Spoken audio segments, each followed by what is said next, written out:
1 जनवरी 1800 ये वो दिन था जब एक नई सदी के साथ भारतीय इतिहास में एक नए दौर की शुरुआत हो रही थी। 1600 की शुरुआत में भारत आए अंग्रेज 150 साल के संघर्ष के बाद अब तक भारत के अधिकांश हिस्से पर कब्जा कर चुके थे और 250 सालों तक भारत पर राज करने वाली मुगलिया सल्तनत अब अपने अंत के करीब थी। 1800 के मध्य तक आते आते अंग्रेज लगभग पूरे भारत पर कब्जा कर चुके थे और अब कोई ऐसी रियासत नहीं बची थी जो अंग्रेजों को चुनौती दे सके।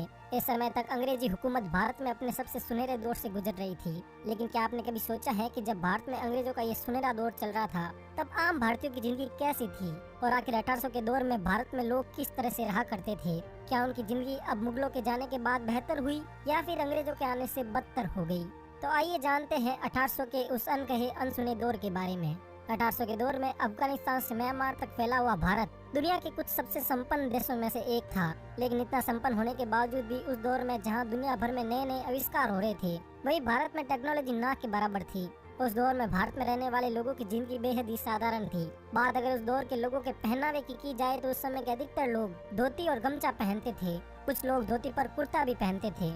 पश्चिम भारत के कई इलाकों में लोग धोती कुर्ते के साथ सर पर पगड़ी भी पहनते थे। 1870 के दशक में ली गई इस फोटो को देखिए। इसमें आप एक जनजातीय कबीले के पहनावे को देख सकते हैं। कुछ इसी तरह साल 1897 में ली गई इस फोटो को भी देखिए। इसमें आप उत्तर भारत के ब्राह्मणों की वेशभूषा को देख सकते हैं। उस दौर में बहुत ही कम लोग ऐसे थे जो पश्चिमी सभ्यता के कपड़े पहनते थे। सिर्फ कुछ अमीर और चुनिंदा पढ़े लिखे लोग ही पैंट या शर्ट पहनते थे। भारत के कुछ ग्रामीण इलाकों में आज भी उस दौर के पहनावे की झलक देखी जा सकती है। उस वक्त के लोगों के घर भी बड़े ही साधारण हुआ करते थे। उस दौर में लोगों के पास सीमेंट और पत्थर से बने पक्के मकान नहीं होते थे, बल्कि ज्यादातर घास फूस, लकड़ियों और गोबर से बनी झोपड़ियों में रहते थे। अगर बात उस समय की आबादी की जाए तो उस समय पूरे भारत की आबादी सिर्फ 16 करोड़ थी और पूरे भारत से हमारा मतलब है अफगानिस्तान से लेकर म्यांमार तक का अखंड भारत। एक तरफ जहां उस दौर में इतनी कम आबादी थी, वही बात अगर आज की जाए तो आज इन 5 देशों की कुल आबादी 182 करोड़ है। उस दौर में जनसंख्या कम होने के बावजूद भी इतने काम धंधे नहीं थे। अधिकतर लोग खेती, किसानी और पशुपालन पर निर्भर रहते थे। उस वक्त भारत में अधिकतर नील, कॉटन, अफीम और धान की खेती होती थी। खेती किसानी के अलावा कुछ लोग शहरों में जाकर मिलों में मजदूरी भी करते थे। उस समय आय के साधन इतने सीमित थे और जमींदारों को इतना प्रभाव था कि लोग दिन भर काम करने के बावजूद भी सिर्फ 2 वक्त की रोटी जितना ही कमा पाते थे। उस दौर में लोगों के पास मनोरंजन के इतने साधन नहीं होते थे, इसलिए लोग दिन भर काम करके शाम को घर वापस आने के बाद भजन कीर्तन करके अपना समय व्यतीत करते थे। टाइम पास करने के लिए लोग कभी कभी कबड्डी और खो खो जैसे देसी खेल भी खेलते थे। क्रिकेट जैसे खेल तो उस दौर के लोग जानते भी नहीं थे। उस वक्त लोग पूजा पाठ में ज्यादा विश्वास रखते थे, इसलिए वे खाना भी भजन कीर्तन करने के बाद ही खाते थे। उस दौर के अधिकतर लोगों के खाने में गेहूँ, चावल और सब्जियां होती थी। तटीय इलाकों में रहने वाले कुछ लोग मछलियां भी खाते थे। उस वक्त लोगों का खान पान इतना स्वस्थ और साफ सुथरा होता था कि लोग खान पान की वजह से बहुत ही कम बीमार पड़ते थे। खाना खाने के बाद सभी लोग गांव के बीच में बने चौपाल पर इकट्ठा होते और दिन भर की थकान उतारने के लिए एक दूसरे के साथ बातें करते। उस वक्त बिजली नहीं थी, इसलिए लोग दिए या फिर लालटेन का इस्तेमाल करते थे। दिन भर खेतों में कड़ी मेहनत करने के बाद लोग रात तक इतने थक जाते थे कि सोने के लिए उन्हें ना तो किसी बिस्तर की जरूरत होती थी और न ही किसी चारपाई की। लोग रात को जल्दी सोते थे और सुबह जल्दी उठते थे। 1800 के दौर में भारत में जातीय व्यवस्था अपने चरम पर थी। लोग अपनी जाति के मुताबिक काम करते थे। जैसे सोनार सोने का काम करता, लोहार लोहे का काम करता और ब्राह्मण धर्म कर्म से जुड़े काम करता। बात अगर उस दौर के यातायात के साधनों की जाए तो उस दौर में यातायात के भी इतने साधन नहीं थे। लोग सामान ढोने और कहीं जाने के लिए बैलगाड़ी और घोड़ा गाड़ी का इस्तेमाल करते थे। अधिकतर लोगों के पास कहीं आने जाने के लिए कोई साधन नहीं होता था, इसलिए वे कई सैकड़ों किलोमीटर की दूरी भी पैदल ही तय कर लेते। हालांकि 1804 में ट्रेन का इन्वेंशन हो चुका था, लेकिन भारत में ये 1853 में आई। 1880 में ली गई इस फोटो में आप एक इंडियन ट्रेन को देख सकते हैं।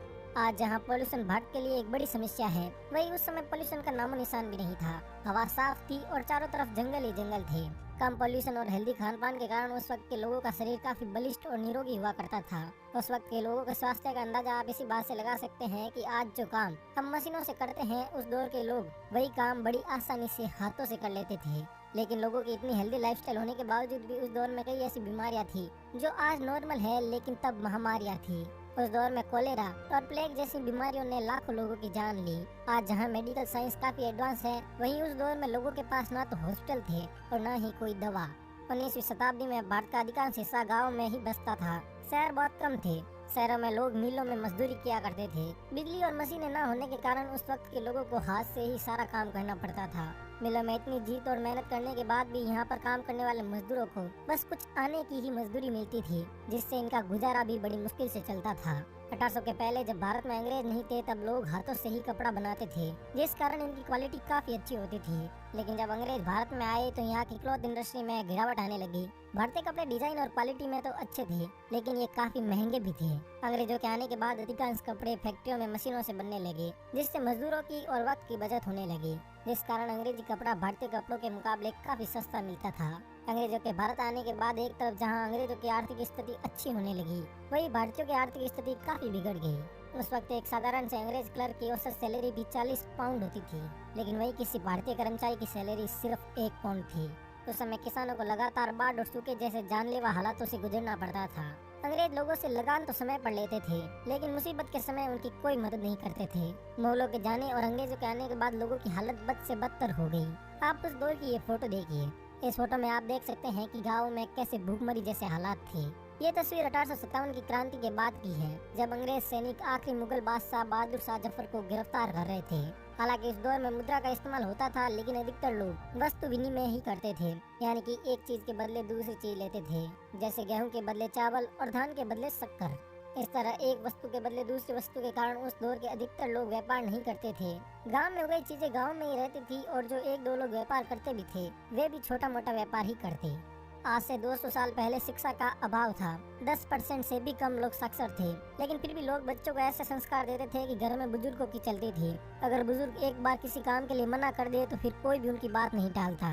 लोगों में आपसी भाईचारा और सद्भाव होता था। उस वक्त के लोगों के पास पैसे बेशक कम थे, लेकिन फिर भी उनमें किसी तरह की जलन या घृणा नहीं होती थी। लोगों के पास धन कम था, लेकिन मन बहुत था। आप क्या सोचते हैं कि हमें उस दौर की कौन कौन सी चीजें आज वापस अपनानी चाहिए? अपनी राय कमेंट सेक्शन में जरूर लिखिए, और इसी तरह का एक और नॉलेजेबल वीडियो देखने के लिए आप यहाँ राइट और लेफ्ट में क्लिक कर सकते हैं।